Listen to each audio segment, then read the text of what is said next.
मेरे प्यारे दोस्तों, आप सबको नमस्कार। स्वागत है साथियों।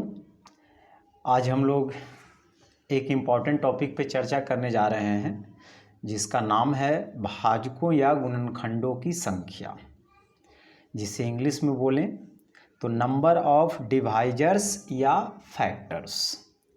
तो पहले हम लोग समझते हैं कि गुणनखंड होता क्या है, यानी भाजक होता क्या है। जैसे एक छोटा सा नंबर हम लेते हैं दोस्तों, अगर मैं आपसे बोलूं 20, एक छोटा सा नंबर है, और मैं बोलूं कि 20 का गुणनखंड बताइए क्या है। तो गुणनखंड का मतलब होता है दोस्तों कि उन सभी संख्याओं को आपको बताना है, जिससे 20 जो है पूरी तरह से विभाज्य है, जिससे 20 क्या है, पूरी तरह से विभाज्य है। तो आप कहेंगे 1 से कटेगा, बिल्कुल। और किससे कटेगा? 2 से, 4 से, 5 से, 10 से, और खुद एक 20 से कटेगा। यानी इसके अगर गुणनखंड की हम बात करें मेरे प्यारे दोस्तों, तो आ जाएगा 1, 2, 3, 4, 5, 6। यानी टोटल 6 नंबर से जो है 20 डिविजिबल है। तो ये सारे नंबर को बोला जाएगा गुणनखंड। किसका गुणनखंड? 20 का। एक और होता है, वो होता है गुणज। अगर मैं आपसे पूछूं 20 का गुणज बताइए, जिसे इंग्लिश में बोलते हैं मल्टीपल। गुणज या गुणांक या पहाड़ा, बात एक ही है। तो वो हो जाएगा 20, 40, 60, 80, पढ़ते जाइए पहाड़ा, है ना। तो ये सब होता है गुणज। तो दोस्तों गुणज से तो सवाल बनता नहीं है, सवाल बनता है गुणनखंड से, और बहुत ही ज़बरदस्त सवाल बनता है। तो सारे सवालों को हम लोग चर्चा करने वाले हैं आपके साथ। तो चलिए दोस्तों शुरू करते हैं वीडियो को। तो एक नंबर ले लेते हैं छोटा सा, मान लो 101 नंबर है, संख्या है, ठीक है। तो इसका आपसे कितना चीज़ पूछा जा सकता है, पहले उसको देखने से पहले इसका पहले फैक्टर लिखते हैं कि किससे डिविजिबल है। 1 से कटेगा, 2 से, 4 से। तो आप कहेंगे ये सारे नंबर से जो है 20 डिविजिबल है। तो अगर आपसे इसमें पूछ लिया जाए दोस्तों, कितना तरह के सवाल आपसे पूछा जा सकता है। आपसे पूछा जा सकता है सभी गुणनखंडों की संख्या बताइए। दूसरा सवाल आपसे पूछा जा सकता है इसमें से सम गुणनखंडों की संख्या बताइए। तीसरा सवाल पूछा जा सकता है विषम गुणनखंडों की संख्या बताइए। चौथा सवाल आपसे पूछा जा सकता है जो परिपूर्ण वर्ग है उसकी संख्या बताइए। मतलब 4 परिपूर्ण वर्ग है, 25 परिपूर्ण वर्ग है, 100 परिपूर्ण वर्ग है, इसकी संख्या बताइए। और क्या पूछा जा सकता है? आपसे पूछा जा सकता है सभी का जोड़ बताइए। आपसे पूछा जा सकता है सम गुणनखंडों का जोड़ बताइए, विषम गुणनखंडों का जोड़ बताइए, परफेक्ट जो स्क्वायर है उसका जोड़ बताइए। मतलब तमाम तरह के सवाल जो है इस पर बन सकते हैं। तो दोस्तों सारे सवालों को हम लोग शॉर्टकट सीखने वाले हैं। तो चलिए शुरू करते हैं। अगर मैं 100 को बोलूं कि आप अभाज्य गुणनखंड के रूप में लिखिए, तो आप क्या करेंगे? आप 2 से लगाएंगे 50, फिर 2 से लगाएंगे 25, फिर 5 से लगाएंगे 5 पचे 25, ऐसा ही तो लिखिएगा। तो इसको अगर आप पूरा एक्सप्लेन करके लिखिएगा दोस्तों, तो 2 की घात 2 हो जाएगा और 5 की घात 2 हो जाएगा ना? बिल्कुल। क्या आप इसको ऐसे लिख सकते हैं 2 की घात 0, 2 की घात 1, 2 की घात 2? कहिए क्यों? मैं समझाता हूँ अभी। 2 की घात 2 का मतलब 4 होता है। तो 4 का अगर सारा फैक्टर निकालना हो तो 4 किस से कटेगा? 2 की घात 0 का मतलब 1 होता है, यानी 1 से भी कटेगा। 2 की घात 1 का मतलब 2 होता है, यानी 2 से भी 4 कटेगा, और 4 से भी कटेगा। तो ये 3 फैक्टर हैं 4 के। उसी तरह से 5 पर पावर 2 का मतलब 25 होता है। 25 किस से कटेगा? तो आप कहेंगे 5 पर पावर 0, 5 पर पावर 1, 5 पर पावर 2, यानी 1 से कटेगा, 5 से कटेगा और 25 से कटेगा, और तो किसी से कटने वाला नहीं है। अगर इसको मैं और तोड़ के लिखूं दोस्तों तो 2 पर पावर 0 का मतलब 1 2 4, फिर यहाँ हो जाएगा 1 5 25। क्लियर। अब हमको निकालना है सारे फैक्टर।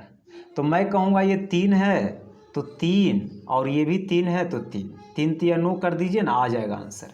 कहिए क्यों, ऐसा आप कैसे कर सकते हैं? तो मैं अभी आपको जवाब देता हूँ कि ऐसा क्यों किए। सीखिए।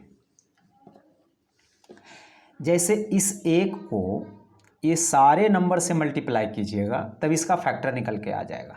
कहिए कैसे? तो 1 को 1 से कीजिएगा 1, इसका फैक्टर है ना। फिर 1 को 5 से कीजिएगा तो 5 आएगा जो कि इसका फैक्टर है।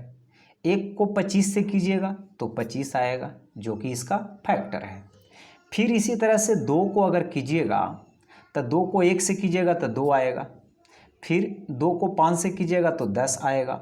2 को 25 से कीजिएगा तो 50 आएगा। फिर 4 को 1 से कीजिएगा तो 4 आएगा।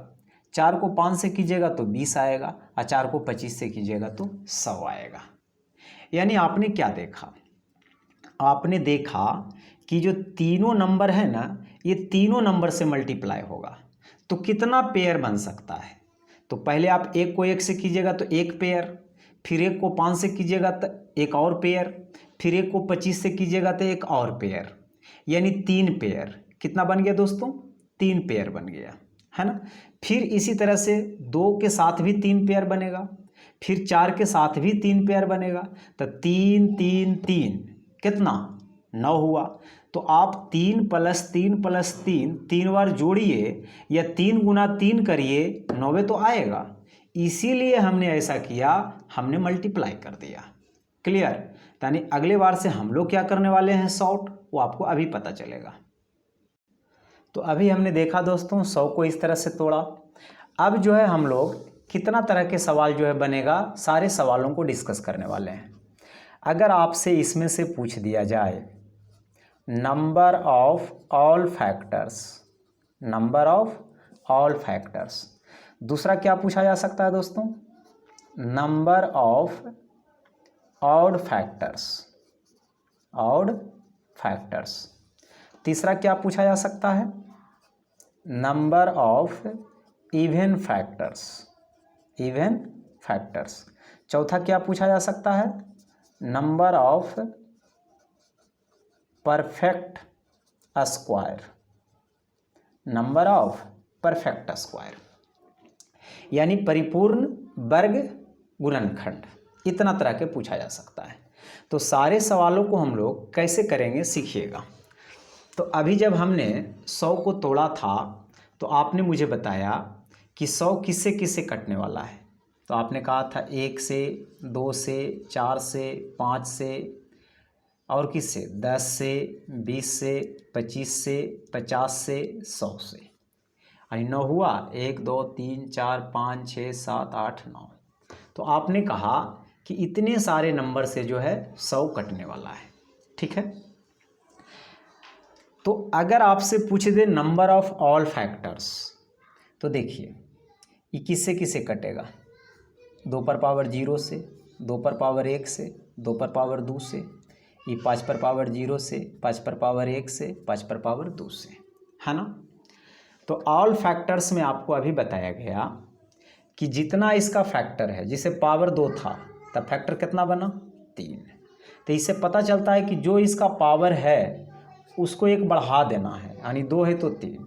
देखिए 5 की घात 2 है तो इसका फैक्टर कितना बना? 3 बना। तो 3 तिया अभी आपने किया था, कितना आया? 9। अगर ऑड फैक्टर निकालना है तो इसके लिए क्या क्राइटेरिया होगा? तो देखो एक चीज़ आपको जानना है कि ऑड कब आएगा। जब आप ऑड को ऑड से मल्टीप्लाई कीजिएगा तब ऑड आएगा।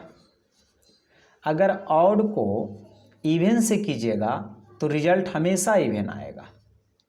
आप देख सकते हैं ऑड को ऑड से 1 × 3 तो 3 आएगा, 3 × 5 तो 15 आएगा, 5 × 7 तो 35 आएगा। तो ऑड को ऑड से कीजिएगा तो ऑड आएगा, लेकिन जैसे ही ऑड को इवन से कीजिएगा तो रिजल्ट क्या आएगा? इवन आएगा, यानी सम आएगा। जैसे 1 × 2 2 आएगा, मान लो ऑड ले लेते हैं 3 और इसको ले लेते हैं 6, तो 3 गुना 6 18, जो कि इवन है। ठीक उसी तरह से इवन को जब इवन से कीजिएगा ना तो हमेशा इवन आएगा, यानी इवन नंबर को किसी नंबर से भी कर लीजिए इवन देगा, लेकिन ऑड को ऑड से कीजिएगा तभी आपको ऑड दे सकता है, यानी विषम दे सकता है। ठीक है, तो अगर ऑड फैक्टर निकालना है तो एक चीज़ तो मुझे समझ में आ गया कि ऑड आएगा कब, जब ऑड को ऑडे से करेंगे तब। तो 2 पर पावर 0 का मतलब 1 होता है, जो कि ऑड है। 2 पर पावर 1 का मतलब तो 2 होता है, ये तो इवन आ गया। और इवन से करेंगे ई सब को मल्टीप्लाई तो रिजल्ट इवन आएगा। हमको चाहिए क्या चीज़, ऑड। तो ये भी नहीं हो सकता है क्योंकि ये भी इवन आएगा। तो 2 में कितना फैक्टर आ गया, तो आप कहेंगे 1 फैक्टर, और इसमें 3 फैक्टर। तो ऑड फैक्टर कितना निकल गया दोस्तों, 3। तो कुल बात इतनी समझना है कि अगर ऑड फैक्टर निकालना है तो सम पर कुछ भी पावर रहे उसको बिल्कुल छोड़ देना है और बाकी में 1 पावर में वृद्धि कर देना है। ठीक है, अगर इवन फैक्टर निकालना है तो देखो इवन आ सकता है, ऑड को इवन से कर लो इवन आएगा, यानी सारे ऑड को इवन वाला से करेंगे तभी ये इवन आएगा, है ना। इस तरह से फिर इसको इस तरह से करिएगा, यानी 2 पर पावर 0 को बिल्कुल छोड़ देना है। क्यों, क्योंकि 2 पर पावर 0 का मतलब 1 होता है, और 1 से जब इसको करेंगे यानी सारे विषम संख्या को, तो रिजल्ट तो विषम ही आएगा।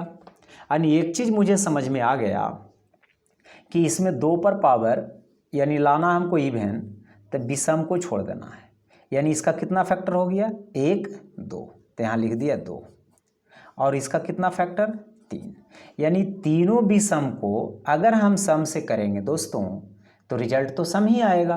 तो सम फैक्टर की संख्या कितना आ गया, 6 आ गया। तो आप यहाँ से देख सकते हैं सम फैक्टर 6 आया होगा, 1 2 3 4 5 6 सम आया। विषम 3 आया होगा, देखो 1 2 3, है ना, 1 5 25 विषम संख्या है तो विषम फैक्टर आया। अगर निकालना है नंबर ऑफ परफेक्ट स्क्वायर, यानी इसमें कितना स्क्वायर फैक्टर है जिसका पूरा पूरा वर्गमूल निकल जाए, तो थोड़ा सा इसको देखिए। 2 पर पावर 0 का मतलब क्या होता है, आप कहेंगे 1 होता है। 2 पर पावर 1 का मतलब 2 होता है। 2 पर पावर 2 का मतलब 4 होता है। 5 पर पावर 0 का मतलब 1 होता है, और इसका मतलब 5 होता है, इसका मतलब 25 होता है। तो 1 तो परफेक्ट स्क्वायर है, 2 परफेक्ट स्क्वायर है, आप कहेंगे बिल्कुल नहीं, तो इसको चर्चा ही नहीं करना है। 1 तो परफेक्ट स्क्वायर है, अच्छा 4 है कि नहीं, कहेंगे है, क्योंकि 4 परफेक्ट स्क्वायर है, 2 का स्क्वायर है, इसको छोड़ देना है ना। 25 देखिए परफेक्ट स्क्वायर है। तब परफेक्ट फैक्टर अगर देखा जाए तो 1 है और 4 है, यानी कितना फैक्टर है, आप कहेंगे 2 फैक्टर है। और इसमें कितना फैक्टर है, आप कहेंगे 2 फैक्टर है। तो गुना कर देंगे तो कितना हो जाएगा दोस्तों, 4 हो जाएगा। यानी देख सकते हैं आप इसमें number of perfect square factor 1, फिर 25, है ना, ये भी परफेक्ट स्क्वायर है, और 100 ये भी परफेक्ट, एक 4 है ये भी परफेक्ट स्क्वायर है। तो इसमें परफेक्ट स्क्वायर की संख्या कितना, 4। तो अब आपको इतना से बात समझ में आ गया होगा। अब जो है हम लोग डायरेक्ट मेथड यूज करेंगे। ये था आपको बेसिक जानकारी कि कैसे हुआ, ठीक है। तो चलिए दोस्तों आगे बढ़ते हैं। अगर हम एक नंबर ले लें, सपोज करो 360, ठीक है, 360 एक नंबर ले लेते हैं, और इसमें आपसे हम ढेर सारे सवाल पूछते हैं। पहला सवाल पूछते हैं, देखिए पूछते हैं नंबर ऑफ फैक्टर्स, फिर इवन फैक्टर, फिर ऑड फैक्टर, फिर परफेक्ट स्क्वायर फैक्टर। यानी इतना सवाल हम लोग करने के लिए अभी सीखते हैं, फिर बात को आगे बढ़ाएंगे। तो पहले 360 को क्या करते हैं दोस्तों, अभाज्य गुणनखंड के रूप में हम लोग लिख लेते हैं, ठीक है। तो इसको 9 चौ 36 लिख सकते हैं, यानी 9 गुना 4 और 10 को लिख सकते हैं, 2 पच्चे 10। अगर इसको हम पूरा लिखें तो ये 2 की संख्या इसमें 2 है, 1 3 हो जाएगा, 3 की संख्या 2 हो जाएगा, और 5 की पावर 1 हो जाएगा, यानी 8 9 72, 72 पचे 360, ठीक है। अब नंबर ऑफ फैक्टर्स निकालना है, तो आपको अब डायरेक्ट क्या करना है, सीखिए। जो भी पावर है उसमें एक वृद्धि करके गुना। जैसे 3 है तो 4 लिख दीजिए, यहाँ 2 है तो 3 लिख दीजिए, और 1 है तो 2 लिख दीजिए। तो टोटल फैक्टर हो गया 4 तिया 12 दूना 24। क्लियर। उसके बाद अगर इवन निकालना है तो इवन निकालना है तो अब क्या करना है, इवन निकालना है तो 3 जो पावर है ना बस 3 ही लिखना है, यानी सम वाले के पावर में कोई छेड़छाड़ नहीं करना है। बाकी में पावर में एक वृद्धि कर दीजिए, 2 है तो 3 और 1 है तो 2। ऐसा क्यों हुआ दोस्तों, क्योंकि इसमें 2 पर पावर 0 का मतलब 1 होता है, और विषम को इस सब विषम से करेंगे तो विषम ही रिजल्ट आएगा, इसीलिए हमने 2 पर पावर 0 को छोड़ दिया, तो 3 तो बचेगा। ठीक है, तो 3 तिया 9 दूना 18। अगर ऑड फैक्टर निकालेगा पूछेगा तब क्या करेंगे, तो देखो ऑड जब निकालेगा तो इवन वाले को चर्चा नहीं करना है, यानी 2 की घात जो भी है उसको भूल जाना है। क्लियर। तो जो भी पावर है उसको आप भूल जाइए, बाकी में जैसे प्रोसेस लगाते हैं वैसे कीजिए। 2 है तो 3 कर दीजिए और 1 है तो 2 कर दीजिए, तो 3 दूना 6। अब देखिए इवन और ऑड को जोड़िएगा तो टोटल फैक्टर आएगा, तो 18 और 6 कितना आ रहा है 24। अगर इसमें परफेक्ट स्क्वायर पूछेगा तब परफेक्ट स्क्वायर कौन कौन है थोड़ा सा सीख लो। तब परफेक्ट स्क्वायर 2 पर पावर 0 का मतलब 1 होता है, बिल्कुल परफेक्ट स्क्वायर है। 2 पर पावर 1 का मतलब 2 होता है, तो 2 परफेक्ट स्क्वायर नहीं है। 2 पर पावर 2 है, फिर 2 पर पावर 4, तो 4 तक तो पावर गया नहीं है।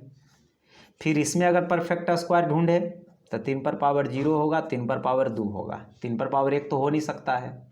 अगर इसमें परफेक्ट स्क्वायर ढूंढे तो 5 पर पावर 0 होगा, अब 5 तो हो नहीं सकता है। 5 पर पावर 1 का मतलब 5 होता है, तो 5 का तो पूरा पूरा वर्गमूल नहीं निकलता है। तो इसमें कितना फैक्टर हो गया, तो आप कहेंगे 2 फैक्टर हो गया। इसमें भी 2 फैक्टर हो गया और इसमें 1 फैक्टर हो गया। तो इसमें टोटल जो है परफेक्ट स्क्वायर जो है 4 नंबर ऐसे हैं जो परफेक्ट स्क्वायर है और उससे जो है 360 पूरी तरह से डिविजिबल है। तो इस वीडियो में दोस्तों आज के लिए इतना ही। अगले वीडियो में हम लोग आपके साथ मिलेंगे सभी फैक्टर को जोड़ने के लिए, फिर सम फैक्टर को जोड़ने के लिए, विषम फैक्टर को जोड़ने के लिए, फिर परफेक्ट स्क्वायर वाले फैक्टर को जोड़ने के लिए। यानी तरह तरह के जो क्वेश्चन है, जितना भी फैक्टर में बनता है, सारे क्वेश्चन का जो है आपके साथ हम चर्चा करने वाले हैं। तो वीडियो को कर दीजिए लाइक, शेयर कर दीजिए, और अगर चैनल पे नए हैं तो सब्सक्राइब कर लीजिए, और अगला वीडियो का आप इंतज़ार करिए, इसके जस्ट बाद जो है आपको मिल जाएगा। ठीक है, थैंक यू दोस्तों।